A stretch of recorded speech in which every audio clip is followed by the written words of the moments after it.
مسند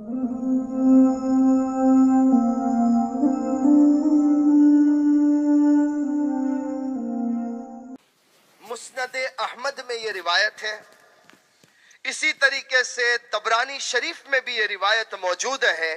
چھوٹا سا عمل ہے لیکن بہت قیمتی عمل، ویری پاورفل، میں یہ ورڈ کہوں گا، اٹس ویری پاورفل، بہت ہی پاورفل تسبیح ہے۔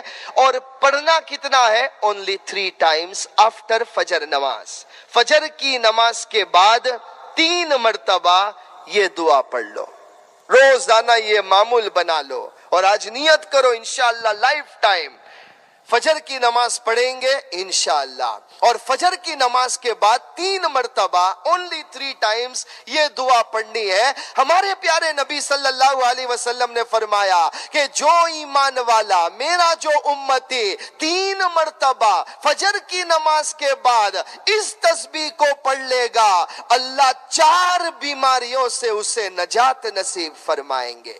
4 illness سے اللہ تعالیٰ نجات نصیب فرمائیں گے 3 مرتبہ فجر کے بعد یہ تسبیح پڑھنے سے۔ پہلے وہ 4 بیماریاں جو ہمارے پیارے نبی صلی اللہ علیہ وسلم نے بتلائی وہ بتلاؤ کہ یہ ہے وہ 4 بیماری جس سے شفا ملے گی 3 مرتبہ فجر کے بعد یہ تسبیح پڑھنے سے۔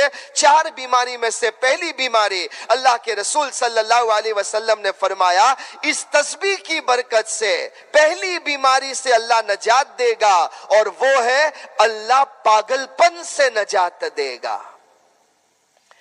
اللہ تعالیٰ کبھی تمہیں پاگل نہیں بنائے گا، مینٹلی کوئی انبیلنسڈ نہیں ہوگا اس تسبیح کی برکت سے۔ بلکہ ہمارے بزرگوں نے لکھا کہ برین سے ریلیٹڈ جتنی بھی بیماری ہے انشاءاللہ تعالی اس تسبیح کی برکت سے اچھی ہو جائے گی۔ خاص کر کے جن لوگوں کو مرگی ایپیلیپسی کی بیماری ہوتی ہے اس کے لیے بھی یہ بڑی پیاری تسبیح ہے۔ اسی طرح جن لوگوں کو بھولنے کی بیماری ہے کہ یاد نہیں رہتا ہے، میموری شارپ نہیں ہے، بھول جاتے ہیں، تو بھولنے کی بیماری کے لیے، اچھی میموری کے لیے یہ تسبیح پڑھ لو، اللہ تبارک و تعالی انشاءاللہ اس کی برکت سے برین سے ریلیٹڈ تمام بیماریوں کو اللہ تعالیٰ دور فرما دیں گے۔ دوسری بیماری جس سے اللہ نجات نصیب فرمائیں گے، اللہ کے رسول صلی اللہ علیہ وسلم نے فرمایا اللہ کوڑ پن سے نجات دے گا۔ کوڑ، لیپریسی جس کو کہا جاتا ہے، تو اللہ کوڑ کی بیماری سے، لیپریسی سے اللہ تبارک و تعالی نجات دیں گے۔ اور اس پر لکھا ہوا ہے اس سے ریلیٹڈ ہے تمام سکن ڈیزیزز، جتنی بھی ڈیزیز سکن کی ہوتی ہے اس سے اللہ تبارک و تعالی نجات دیں گے۔ خاص کر کے جو ایگزیما میں مبتلا ہے، جو سکن کی بیماری ہے، اللہ اس سے بھی نجات دیں گے۔ اس کے علاوہ کچھ لوگ ایسے ہیں جن کو بہت فیس پر سپاٹس آتے ہیں، پمپلز آتے ہیں، فیس اگلی معلوم ہوتا ہے، چہرہ ڈارک ہو جاتا ہے، ان تمام بیماریوں کے لیے انشاءاللہ یہ تسبیح بڑی فائدے والی ہے۔ تیسرا علاج اللہ کے نبی صلی اللہ علیہ وسلم نے بتلایا، اللہ اندھے پن کو دور کرے گا، بلائنڈنس کو دور کرے گا۔ لہذا جو بلائنڈنس یا جن کو اچھا دکھائی نہیں دیتا ہے، نظر جن کی کمزور ہو چکی ہے، جن کو دیکھنے میں تکلیف ہوتی ہے، انشاءاللہ یہ تسبیح اس کے لیے فائدہ دے گی۔ اور چوتھی بات اللہ کے رسول صلی اللہ علیہ وسلم نے فرمایا اس کی برکت سے اللہ فالج کی بیماری سے حفاظت فرمائیں گے۔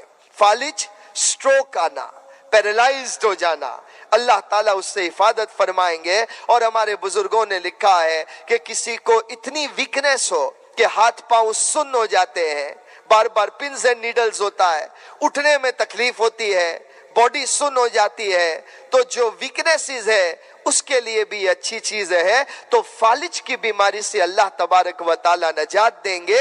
یہ 4 بیماریاں ہیں جو پیارے نبی محمد الرسول اللہ صلی اللہ علیہ وسلم نے فرمائی کہ اللہ پاگل پن سے، کوڑ پن سے، اندھے پن سے، فالج کی بیماری سے نجات دے گا۔ فجر کی نماز کے بعد ڈیلی 3 مرتبہ یہ تسبیح پڑھ لو۔ اور اب میں وہ چھوٹی سی تسبیح آپ کو سناتا ہوں۔ تسبیح یہ ہے، سبحان اللہ العظیم وبحمدہ ولا حول ولا قوة الا باللہ۔ بس یہی تسبیح ہے، چھوٹی سی بالکل۔ سبحان اللہ العظیم وبحمدہ ولا حول ولا قوة إلا بالله سبحان الله العظيم وبحمده ولا حول ولا قوة إلا بالله سبحان الله العظيم وبحمده ولا حول ولا قوة إلا بالله سبحان الله العظيم وبحمده ولا حول ولا قوة إلا بالله. اللہ تبارک و تعالی ان ساری باتوں پر ہمیں عمل کرنے والا بنائے. وآخر دعوانا الحمد للہ رب العالمین.